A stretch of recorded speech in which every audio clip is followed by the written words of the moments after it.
I literally threatened him with divorce if he didn't get a job. I didn't realize I had issues with employment till I didn't have employment. You have to honor your needs in some ways and also create change that allows things to happen for you to run into stuff. You can't stranglehold life.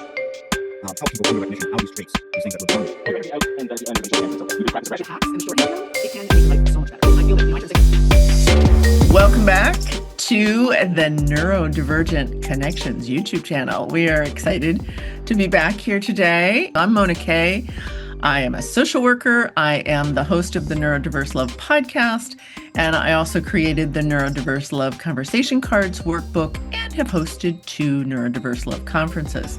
So I am thrilled to be here with my co-hosts, Greg Fuqua and Scott Simpson. So Greg, why don't you introduce yourself? Yes, I'm Greg Fuqua. I am a counselor and coach that focuses on neurodiverse couples, neurodivergent individuals. I'm in the state of Iowa. I've been in a long-term 30-plus year relationship with my wife, who is an ADHDer. I am self-identified as autistic. And as always, I'm happy to be here. Scott, how about you? I am Scott Simpson. I'm recently been busy on TikTok as Scott Simpson, but under the name Autistic. I'll put it on the screen. I'm not going to explain. Okay. It means something to do with bears. I'm a dad, a widower, been in a relationship with a lot of great second firsts for, I forget, it's 7 years, 9 years. It could be somewhere in between. And I'm almost 52 in a couple weeks. And I'm a dad, which I'm always so excited about. I have a 12-year-old son who is just super, super awesome. Awesome. And I always forget I'm ADHD, self-identified, and I'm a mom too of a 20-year-old amazing human. So it's great to be a parent. So today we're going to talk about something that was really challenging in my marriage, my 30-year marriage, and that was employment issues. And I hear from a lot of neurodiverse couples, and I hear from a lot of folks who are in neurodiverse relationships that this is a challenge, both from the autistic or ADHD partner and from the non-autistic partner.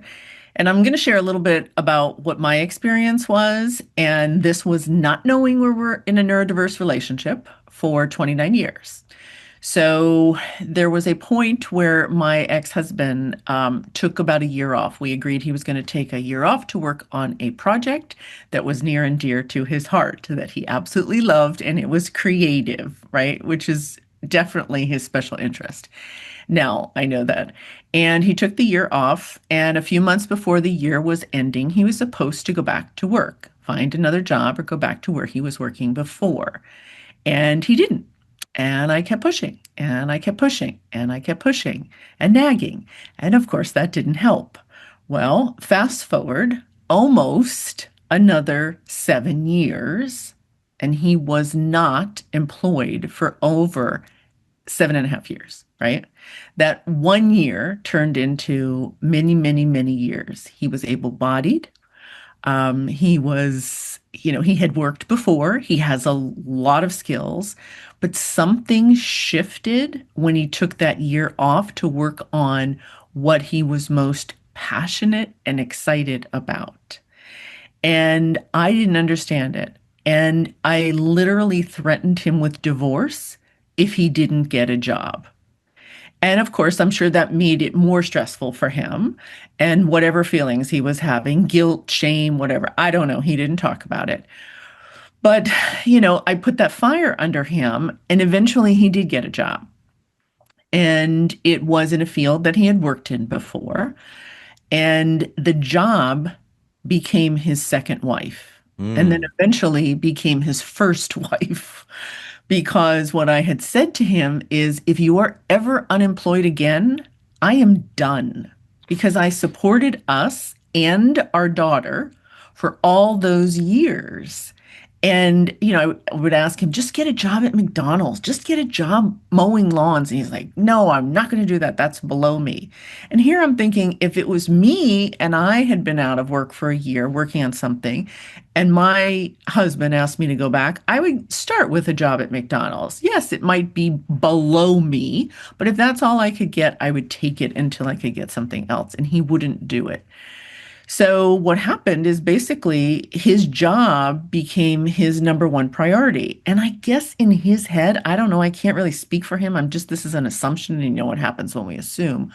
I'm assuming that he thought, because I said I would divorce him if he ever was unemployed again, that he needed to make that job his number one priority, right? Yeah.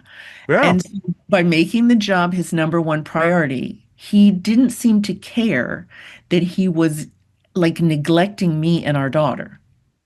He would come home at 9 or 10 o'clock at night, and he would spend much more time at the job than he needed to. I realize now that he had probably sensory overload because he was working. They didn't even have cubicles, it was an open space.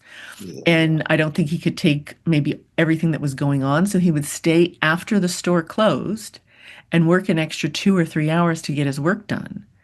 And I don't know that he was getting paid for that extra time, but that took time away from us as a family, time away from me as his wife, time away from our daughter. And then I would get angry again. Mm.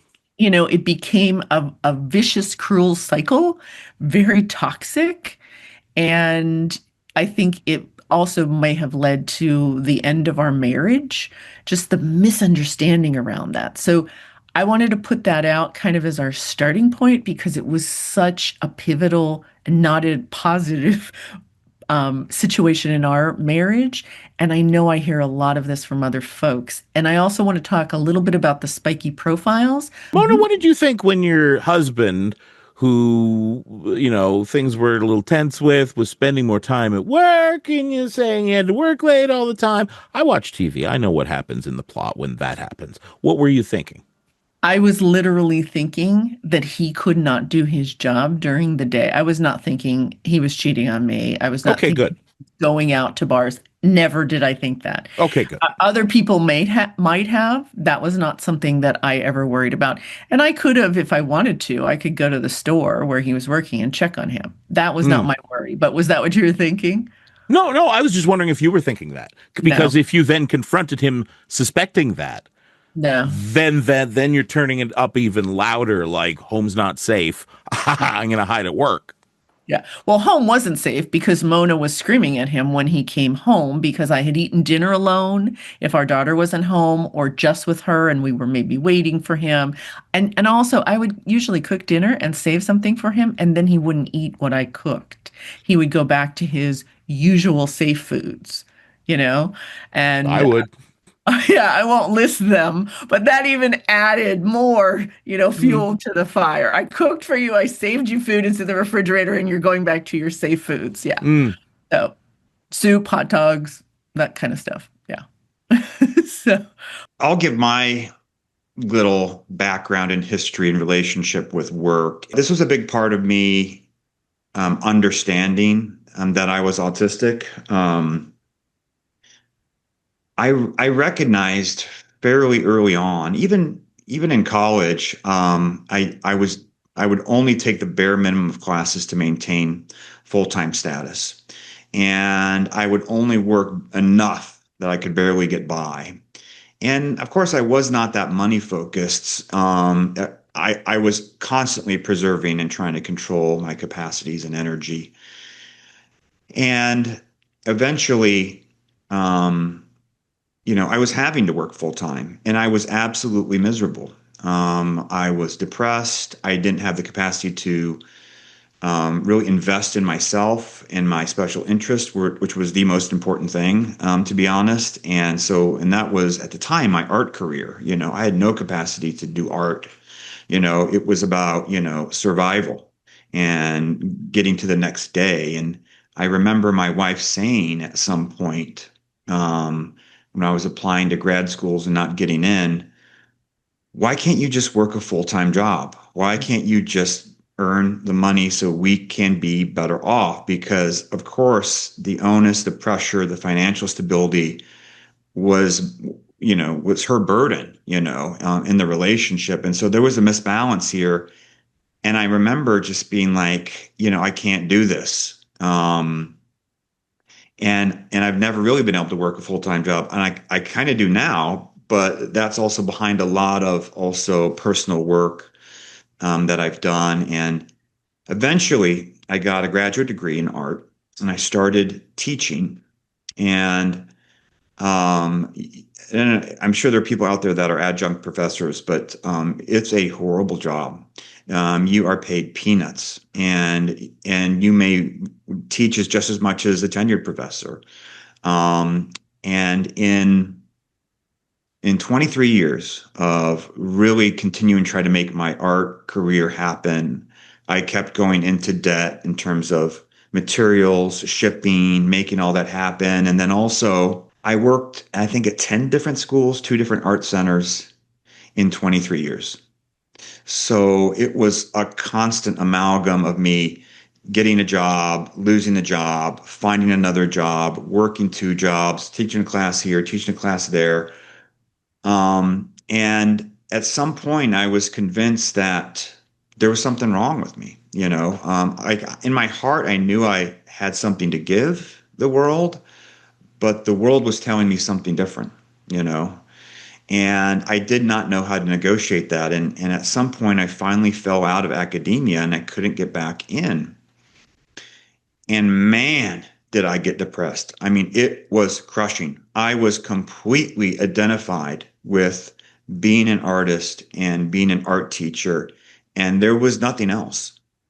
And it says a lot about how much autistics can put into their work in terms of themes of belonging, having a sense of purpose, having a sense of your goodness, having a sense of your worth tied to this thing that you do, right? And here's a place where we think we have control, we think that values us, we understand the games here, we understand the rules and the structure. But a lot of times we don't. And I found that the social expectation, the politics, the teamwork aspects were all things that I didn't understand intuitively. And I stepped on toes and I pissed people off. Although I had really great intentions, I also overfunctioned. So I was trying too hard all the time, which also, set up certain expectations, but also threatened some of the people around me. At least that's the story I'm giving. and and so I mean I've gone through what feels like 30 years of moving and moving and moving and trying to make it work and not having the capacity to do it, having to sacrifice myself and my interest, my autonomy, not being able to understand the workplace. And I see this in a lot of my clients too, obviously, and one of the things I often see is that autistics will stay in that one job that they got in for the rest of their life. They may get promoted, but they don't care if they get promoted. As long as they're doing the thing they know that they're doing, that they do well, and they're making enough money and they're comfortable, no rocking the boat, you know. And if you don't have those social demands or those other things those big expectations around managing other people or the people part of it, a lot of autistics can do that, or they look like me, which is they're bouncing around in jobs all the time and their partner is just going crazy. And it's not that we want that. It's kind of part of a process for us, a process of understanding ourselves, understanding what we need, and how to find ourselves. And I kind of prefer that actually as much misery as it creates. It does allow us to have more experiences to find ourselves, even though we start compiling this data about ourselves that is very negative at some point. Oh, I don't fit in. I can never make this work. The world is unfair. And, my efforts don't equal outcomes. And I'll kind of jump into that a bit later. But that's kind of been my story. And it's also very typical things I see in a lot of my clients and a lot in the relationship, which is this imbalance and misunderstanding of what the workplace means, and it's just fraught with all of this meaning and importance and over-identification and over-functioning, and it's tough. It's really tough. And I had a lot of shame connected to it. Like, why can't I work full time? What is wrong with me? So all of that's in play for a lot of autistics and neurodivergents and their couples and their partners. Yeah, I agree. What about you, Scott? Thanks so much, Greg. That was, I Yeah, think, really important. Greg, thank you for the stories. I think my relationship with work might have shielded me from realizing how deep some of my struggles were because I never really had to fight for a job to get a job. I happened to pretty much straight out of university land in a job related to the industry I was studying and being interested in. And it was a radio station early in its growth. And I identified, like Greg says there, a lot with it. I remember being out with some people. And the guy was not acting as wingman for me, but he was, an ally. And we were meeting people, and I was trying to introduce myself to folks, and he looks at me and like with flat face sarcastically goes, "Oh yeah, Scott. Has Scott told you yet that he works for the radio station? He works for the radio station, you know. Has he mentioned that he works at the radio station?" And in the moment, I was just devastated by that. My reaction, rejection sensitivity was like, "What the?" He just like buried me in front of somebody. Years later, I realized he made a valid point. I shared too much about that. I would lead with that as though that would get me some kind of approval with people or instant social credit where I felt I was at a deficit coming in. In the workplace, though, I was lucky that there were people who believed I was good at something, and I did what they told me. So I never really had to steer myself in a direction because once I got good at enough things, people would just tell me to do a bunch of different things, and I did them all pretty well, overperforming in some regards, not saying no to things, being on call, being available to do things, doing things that in hindsight probably put my safety and sanity at risk, being a reporter working way too long, facing traumatic things with no support. Frankly, a lot of it is I hated it being out in the cold. I hated being out in the hot. I just couldn't stand it, and it would just drag on my nerves. I bet my assignment editors found me difficult to deal with when they had to change assignments. Because if I had been working for 2 hours on a story and then they're like, this over here thing is on fire, you have to go cover it now, and be like, I just spent 2 hours becoming an expert on this thing, and now it's all wasted. I wasn't down on being corrected on things so much because I want to be right. I want to perform well. And that was the kind of culture where you could yell across the room at somebody for using, flag pole instead of flag staff, where staff is called for, style guides. And so it was fit perfectly with my nitpicky, wordy type of autism. Eventually, an opportunity arose where I could work indoors on a clock, literally on a clock where minute to minute was scheduled. It was the radio news wheel where you have your traffic and weather every 10 minutes and all the little blocks. And gosh, I loved that. And again, I didn't aspire to do anything else once I had that. Every year at my performance review, we would sit down and they would get to the part about, so what do you see yourself doing in a year or two? I'd be like, what I'm doing now, but getting paid more. Yeah. A couple of things did come up that were one of those gut punches to your understanding of how the world works that I felt very justified in complaining to a higher manager about at the time. I wanted the morning anchor job. I was the afternoon anchor, and I chose that on purpose because I can't stomach mornings. I learned that by doing mornings. And everybody told me, my friends were all like, that's easy. That's like, that job's yours, bud. That like, you are the only sensible contender for that.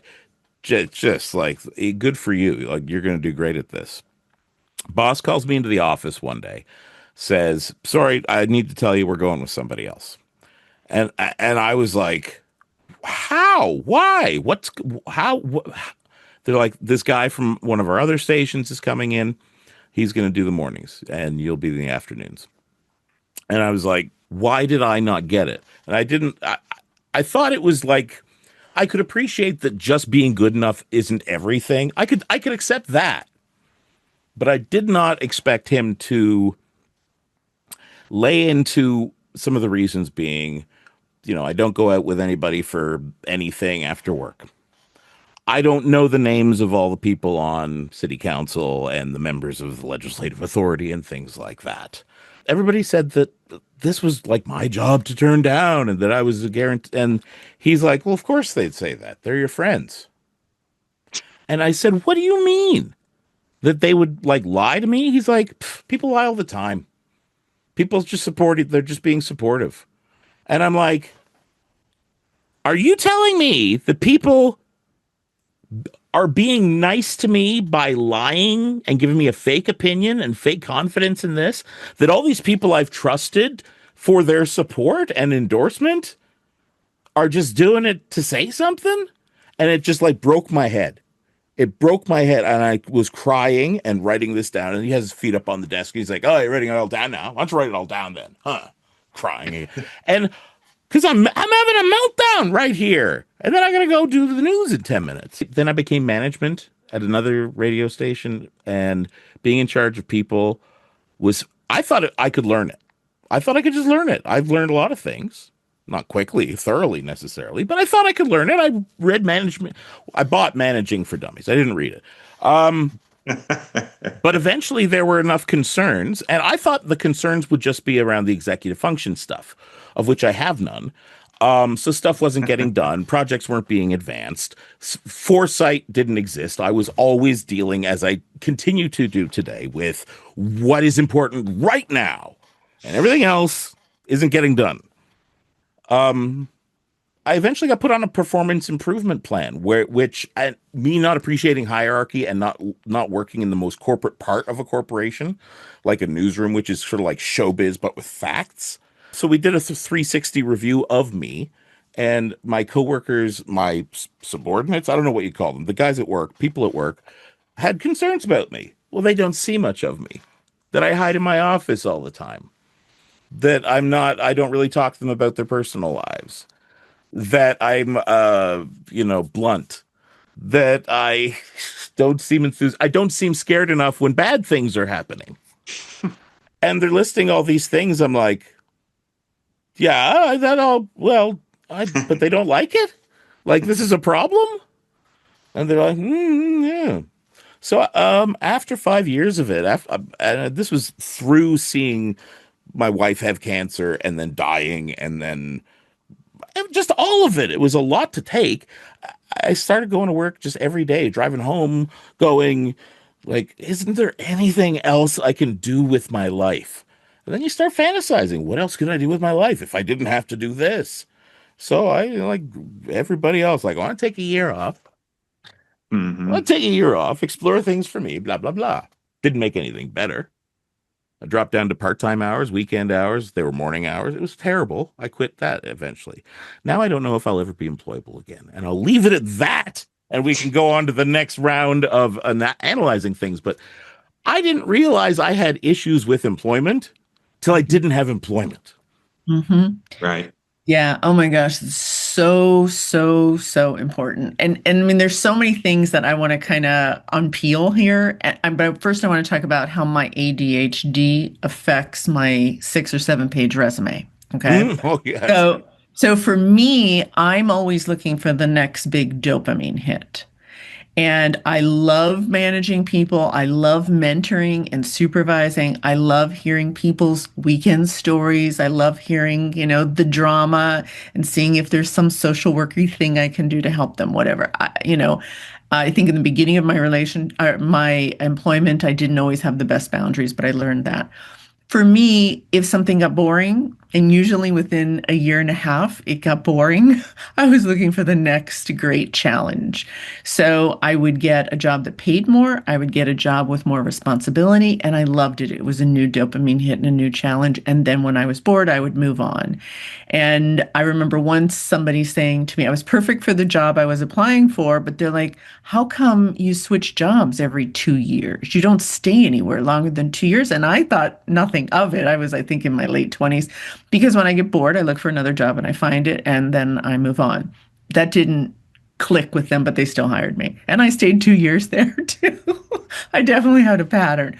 And then for me, being a consultant was the best thing because I could pick the jobs I wanted to work on. I could pick the things that were the most exciting. I could tell them this is the time frame I have to work on this, and it just fit with my brain. And then understanding I have ADHD makes sense of the 6, 7 page resume, right? And there was a point where I put every job from like the time I was 19 or 20 on my resume. So it probably would have been 10 pages if I had continued that, but I have narrowed it down to like 2 pages. I know it's hysterical now, but I didn't know that that wasn't looked upon as a positive thing for many, many, many years.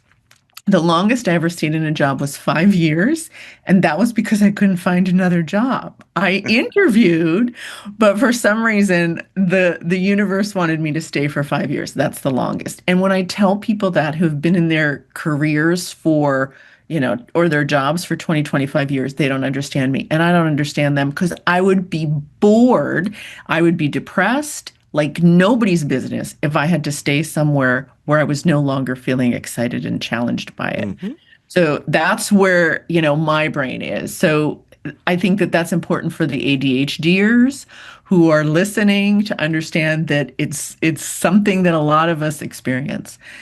I also think that a lot of folks that I meet, they feel the job they're in is where they get the most validation, where Mm. they get the most praise, where they feel valued, and then they come home to their romantic or intimate relationship or to their family with children, and they continuously don't get it right. Mhm. And they're told that they're not doing it the way it needs to be done. And they're being screamed at, and there's conflict, and there's toxicity. So why wouldn't you want to stay in a job where you're being maybe not praised with performance evaluations, but you're being told you're getting your work done and you're doing a good job, right? You're being offered promotions, you don't have to take them. That feels good. And you feel like you're an important part of the wheel. Like the wheel won't move as smoothly if you're not there. But, you can figure out who you get along with. I know a lot of folks are in IT and engineering and creative arts where they can be their own person, right? They can either work individually or they can work with others, but they're with people that get their brains and not being social except about the things that are each other's special interests. You find your tribe and then you can talk to them after work, during your breaks, whatever. So I know a lot of folks who have found their niche that works for them. They didn't know they were autistic or ADHD or ADHD, and they've stayed because they've been able to be successful in ways they couldn't be in many other areas of their life.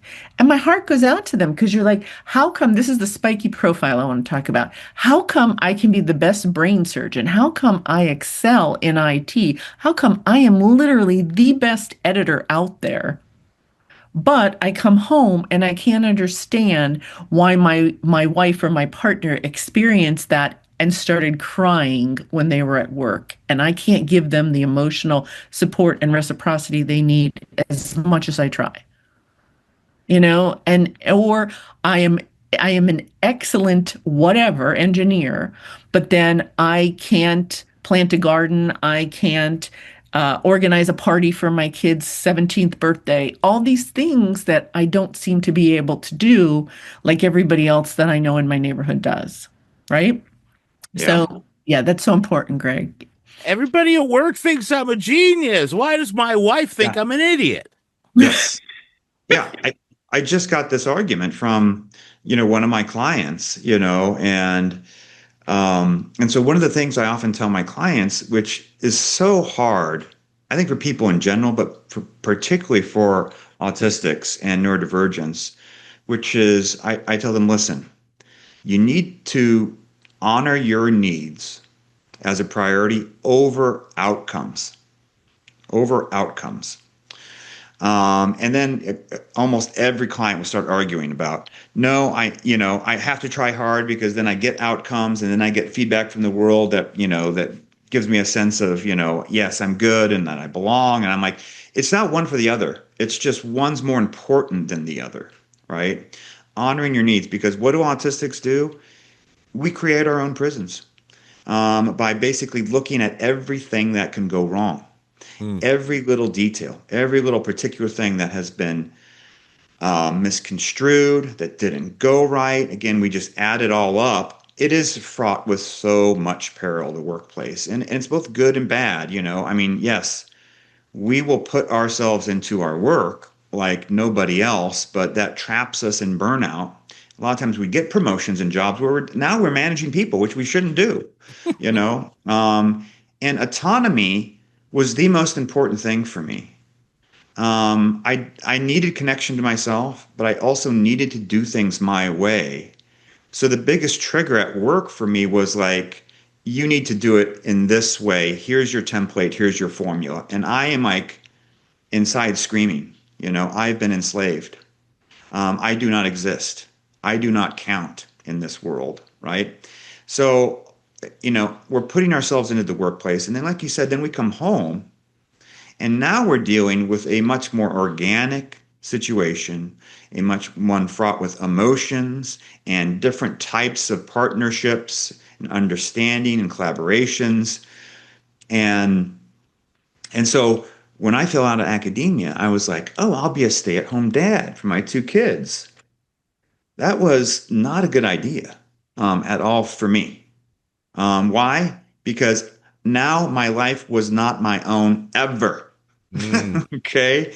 And I mean, and I've talked to my kids about this. This was a horrible time for them and me. Not a good scenario. But a lot of my autistic clients often say this, and come to me actually as young parents, and become identified as life sort of ratchets up the pressure and stress, particularly around parenting, can be one of those things where, again, you really don't have a lot of choice. You have to be present, you have to be flexible. And once you've given everything to your workplace, and that's also the place where also you do get the most value for yourself or a sense of that,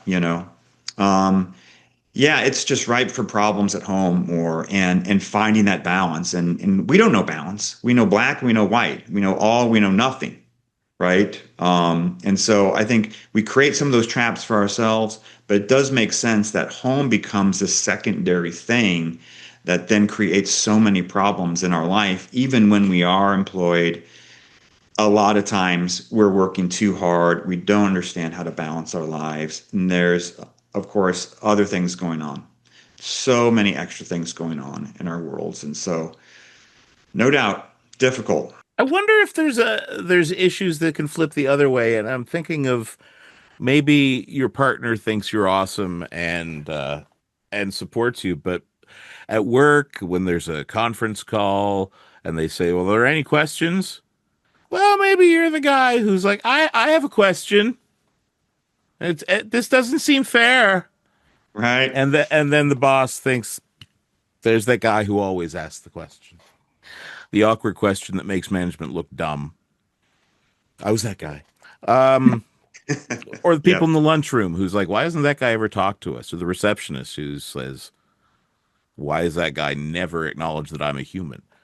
And word can spread that like there's so and so, he does a good job, but and you can feel left out there. It can be it's it's like you get some of the benefits of school in terms of you get told where to be, where to go, and there's hours and it ends.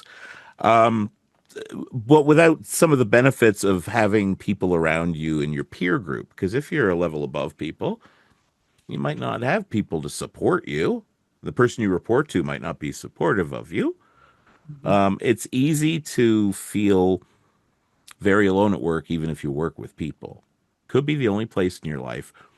Whereas somebody is just saying, you showed up, you did good. Yeah. Yeah, and I think, I wish I had a magic wand to make this happen. I don't. But I wish that folks who had a specific skill or special interest or talent or gift could have the mentorship support, because not everybody's going to do well in a formal educational system. I see so many folks who are gifted, Mensa, and flunk out of school, out of college, and even high school can't finish because they're being bullied in high school.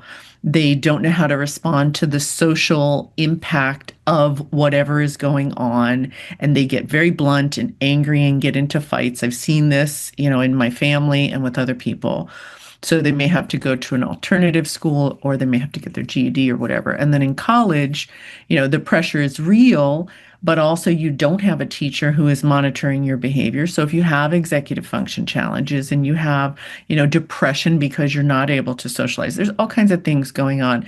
So I know before I used to judge people because I didn't know anything about, neurology, because I have 3 degrees and I loved school and I have tons of friends and I have friends in all different, interest areas and whatever. And that's a big dopamine hit for me.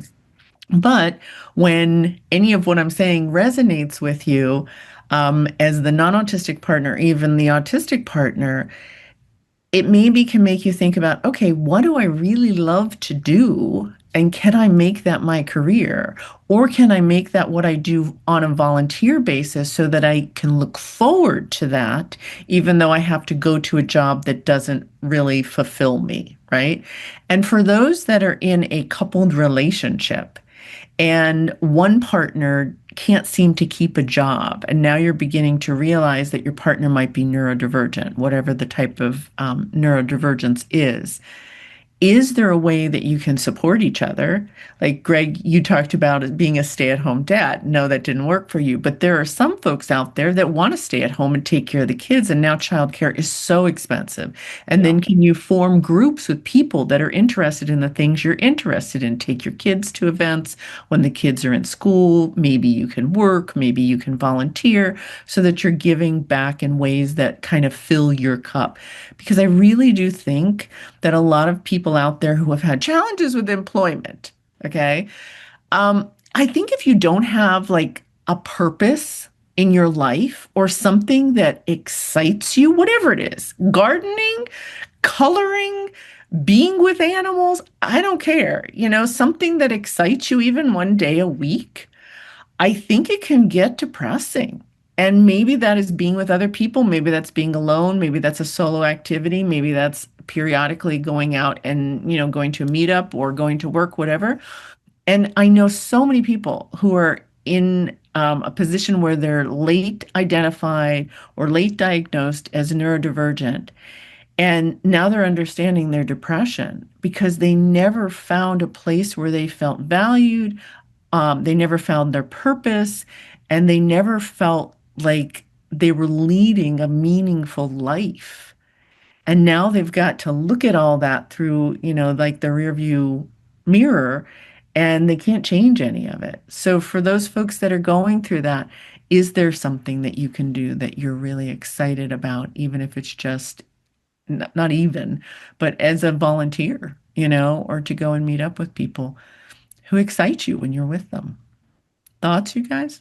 Here's the thing is that my special interest was my job, you know, and that's why when my job ended, I ceased to exist. I ceased to have value. The core of who I am was so connected to what I do. And I think and so when I went through my employment battles, eventually I got into bus driving and I was a city bus driver. And I noticed that there was things about a city bus driver that I liked. Of course, there's things I hated too, but what I liked is that I felt like I was kind of my own boss in my bus. I'm running my route, you know. And definitely I still needed to fulfill other things inside of me that work couldn't do. And exactly what I did is I was working for the city and I'm like, well, what else can I do for the city? And I'm like, oh, the Public Art Commission. I know what it means to be the art, to enter competitions, And so I very quickly got into the commission, became vice chair and then chair. That didn't end all that well for probably autistic reasons, but really it was a good way for networking, to make more connections, to feel a value, even though I wasn't being paid. And then things started happening for me, So suddenly I got a call from a local university who's like, hey, You want to teach a class for us?" And I'm like, "Hell yes, I want to teach an Mm-hmm. art class." And then, later on, I got connected to the Des Moines Arts Center. And the Des Moines Arts Center, again, I'm not getting paid. It's just pennies. But I got to work with special needs adults, troubled teens, veterans. I had an autistic client. It was just amazingly talented, a schizophrenic client. I worked with refugees. And what I recognize is that, wow, not only do I love this, but I have something to give here. And I'm like, where is this going? What is this telling me? And that's what sort of shot me into counseling. And so a lot of autistics will be, okay, what do I want to do next? And I have to figure it out. And I'm like, no, you do not have to figure it out. You have to honor your needs in some ways and also create change that allows things to happen for you to run into stuff. You can't stranglehold life. And so again, one of the things I say to a lot of my clients is it possible to try too hard? 110% yes. That's Yes. the whole problem most Yes. of the time. And what we really need to do is again to trust in ourselves, to allow us to find ourselves through just doing. And I also taught this in my art classes. People would, be frozen on a blank page, and I would be like, you don't need to figure it out. Make a mark and then shift the mark, make it bigger, make it better, change the colors, put something with it. Start getting in a dialogue with life instead of trying to stranglehold and control it all too. So having more of a process orientation, a sense of flow, letting you kind of meet life and figure it out, I think is also a better way to go. So you don't have to figure it out. And that's a huge relief to be like, oh, I kind of need to just play here. I just need to try this out. Oh, am I a bus driver? No, I am not a bus driver. I became a bus driver for 7 years. It taught me something about myself and it created space and time for me to shift and for me to go further. Even in grad school, all I looked for really is where's a place I want to live. And again, the move in that place is what created all the opportunities for change or for me to refine myself in some way. And there's a great freedom in being able to do that and thinking more in a creative process way instead of an outcome based way. I love that. And I want to address the piece about perfectionism or thinking that you need to have everything in place if you're the Yeah. autistic partner, Yes. because this drove me crazy in my marriage, okay? Just do something. Just take the initiative and do something. Yep. If you find the job or the volunteer opportunity or the group that you want to be a part of and it doesn't work out, you're not a failure. You don't have to feel shame. I think that's a childhood wound or a wound from the past because you did feel like you weren't fitting in and you felt shame and all of that. You're not that 12-year-old, you're not that 7-year-old anymore. You're whatever age you are now. And if it doesn't work out or you're not perfect, and nobody's perfect, it's okay, right? And I think that's something that a lot of folks can work on healing. It may be trauma that's stuck in your body and it's preventing you from moving forward on new opportunities that could be really good for you, could be good for your family, could be good for your relationship. So I saw that all the time. It's never good enough. And so we're not going to take a step forward. Yeah. And Yep. that created a lot of tension in my marriage, a lot. Yep. Or depending on how you see things, yeah, I will entertain the idea of going forward, but not until I have a perfect plan, Yeah, well, no. which will require much consideration, some Yeah, spreadsheets, and a well thought out flow chart. And until yeah. then, I won't start because I have to know where I'm going before I start going there. But No. the point I pick up from you is any movement is better than standing still. If you Mhm. move to a different perspective through doing something, you see different things. You might see the piece of gum sitting on the floor on the carpet behind the garbage. Not if you sit on the couch all the time. You have to get up and walk on the other side. Yeah. Nobody's going to come knocking on your door offering you the job of your dreams. You need to go out and apply. And if you apply for 100 things and get turned down 100 times, the 101st one might be the one you get. Or you might meet somebody out in the lobby who has an opportunity that, you might want to explore. And it may be for pay, it may not. Yeah, that really frustrated me. And especially now knowing how my brain works. Next opportunity, next opportunity, next opportunity. Hmm. Right. One of the things Yep. I used to ask my ex-husband, and I don't know if this made him anxious or he enjoyed this conversation, but I would say we met when we were 21. I'd say, okay, if you knew that you were going to leave this earth in the next 3 to 5 years, what would you want to do in your career? And that helped him a little bit because, like, we were living in Florida and we both wanted to go to Los Angeles. And I don't know if he would have made that move if he wasn't with me. We made that move at 30. It was, I think, one of the best moves that we made. And so thinking about that can cause tremendous anxiety. I know, I know, but it also can be helpful. And maybe you need 10 years instead of 3 to 5 years. And then you can take some steps forward to create that reality. And it's not going to be perfect. And everybody's not going to do it your way. Yeah. I have heard Yeah. it said, and maybe you guys, because you've seen a lot of people, um, say that we more than some um, live as though we are waiting for life to start. Like life is going to start soon, and we need to get ready. But we never get there. Life never really actually starts, and then we look back and go, man, like if I had just started before I was ready, what could Yeah. I have done? Yeah.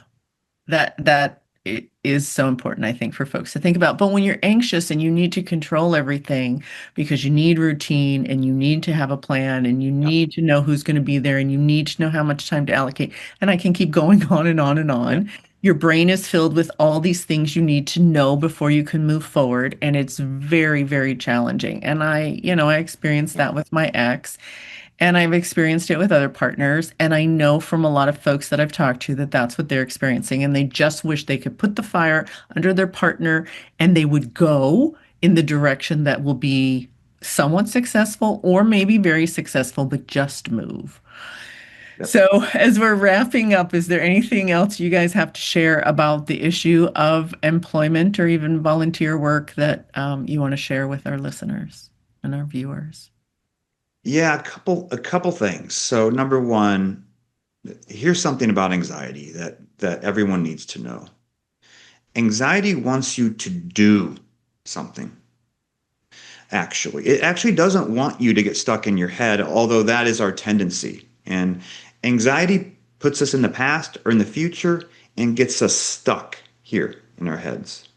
But if you listen to your anxiety, a lot of times it will tell you to do something. And sometimes, and this is how I worked through my anxiety around the podcast, Bona, which Mm. was my anxiety would build the whole week, until the recording time. And then finally, I'm like, okay, anxiety, I get it. What do you want me to do? It's like, write down a few things, you dummy. And I'm like, oh, okay. Jot down a couple things, boom, it goes away. Now you might think, oh, well, that's being in your head. No, I was doing a physical act. And even scheduling, list making, stuff like those are doing acts, anything that can engage your body. But anxiety wants us to do things. And what you'll find is that it goes away when you do things and it actually amplifies when you get stuck, in your head. And we live from the nose up. Autistics do way too much, and we have a lot of disconnection from our body. Anyhow, the second thing I want to say before we go is the idea of perfectionism is a really important one, I think. And and here's the thing: is we all have equal inherent worth. And I think I've talked about this before. We all have equal inherent worth, and there's nothing you can do to change it by doing. There's nothing you can do. If you fall down and you smash your face, I still love you the same. You're still just as good as you were before. Okay? And so I often say to people, you know what? I see a younger you, and I'm watching you in a kindergarten classroom, and you are running and you are trying so hard and you're falling down, you're hurting yourself. And you're getting back up again. And you're trying so hard and you're falling down and you're hurting yourself again. And you're doing that over and over again. And I just want you to know how good you are. That this doesn't change anything. Your intentions, your care, your effort is what makes you good. And your failure doesn't change it. It just proves your effort. It proves your care, you know? And so I also want people to detach this conditional sense of worth to what they do and to those outcomes. So please honor your needs over outcomes. Otherwise, we'll sort of defeat ourselves and crush our own freedom and our own autonomy. And so that's what I want people to sort of take away. Yeah. One thing I want to say is I think it's important to understand your sensory issues too, because I think a lot of workplaces Oh, yeah. don't understand Yep. neurodivergence and create these horrible work environments Yeah, for absolutely. those of us who are neurodivergent, no matter what, your neurotype is. And so when you say know your needs, know your sensory needs too. And if you don't have a formal diagnosis, to be able to say to your employer, I don't work well, or I work better in an office with a door, or being able to have 5-minute breaks every hour, or whatever. And if they're not willing to accommodate you, the question is it worth a formal diagnosis?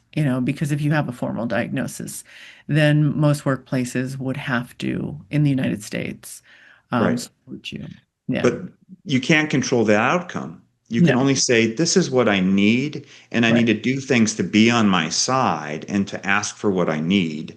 And that to me goes a long ways, and if that's the priority and I can let go of, well, I'm not going to be accommodated, again, that may tell you about something about where you need to be, Mhm. but I don't want it have to be everything outcome based. Otherwise, you're betraying your own system that wants things for you. And I think again, it's more important to honor your needs in some ways and to be able to let go of what that looks like, in the short term.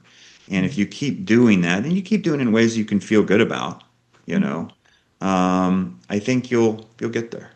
Yeah. And sometimes you can't handle a romantic relationship and a full-time job. I see that too. Oh yeah, Some people can't do it. It's yeah, too much. yeah. But you also can have a romantic relationship that looks different than any other relationship you know. You see each other a few That's times right. a month rather than every day. You don't live Mhm. under the same roof. So those are just some things to think about.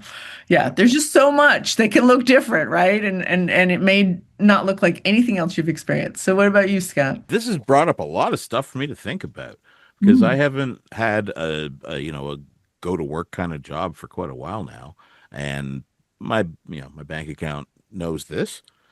It does not approve. So there's a part of me that frankly isn't very loud anymore, saying, "Get the hell up and find a job." I'm like, I don't know how, I don't want to. Not interested. Thank you. I'm going to keep working on this dream. I feel better about me and my life and my relationship to the world than I ever have, but it's not making me any money. And I don't Right. know if I have what it takes to go have a job in today's world. So Yeah. that'll be something for me to think about. But you say, you can have the romantic relationship you want. You can have all the partners you want. You can each have custom rule sets and places where you live and stuff. All for it. We could do the same with work, except for the systems in place that want to keep us coming in at a reliable price for Yeah. our labor and reliable expectations that they can control what they get. Yeah. I don't know if I can do that style anymore. And the other styles take more executive function stuff than I usually have on tap. So it's an awkward place, but if you can get paid to a standard that suits you for something that you love doing, do well, and can sustain, that's the magic puzzle. The imagination, as Greg says, if you just imagine out of all the things in the world, what should you go do right now? I can't. I can't. But if you hand me three things and say, do something with these three things, I can go, these three things tell me at the very least, I don't want these three things. But that's a jumping off point Yep. for me Yep. figuring out what I do want. Yeah. I'm a reactor, not a generator. I can't Yeah. conjure things out of nothing, but you give me anything and I can make something stupid with it, but useful, maybe. I don't know how I got so wound up when I wanted to say, that's a very good thought, Mona. Let's think of options. Doing things the so-called normal way, we've learned, doesn't always work for us. In fact, it doesn't even often work for us, maybe. So think differently. I look forward to one day maybe having autistic people have some kind of network where we do people with like assorted skills that you can't maybe make a whole career out of Yeah. can come together to support each other in a way where we have a common workspace and there is money coming in and we take care of each other, or the world helps take care of us. Kind of like those guys who used to live in like castles and make wine and copy books and tend to farms. You know, the city folk took care of them. They supported them because they saw their value in the world. And it's not just what you can produce. You are more than your productivity. Taking care of yourself is most important because no one's going to hire you if you're like, the world sucks and everyone. Yeah. If that's the state you're in, maybe jobs aren't for you and you take care of your needs. Once your needs are met, other perspectives may appear. It's a conundrum for a lot of couples, and I'm glad we addressed this topic. And if anybody has any other topics that they'd like us to address or expand upon, please let us know. You can reach me at neurodiverselove.com. That's my website. And Greg, where can folks reach you? You can find me pretty easily just doing a Google search, but I have my own website, gregfuqua.com, or you can run into my email and feel free to reach out. Okay, great. And Scott?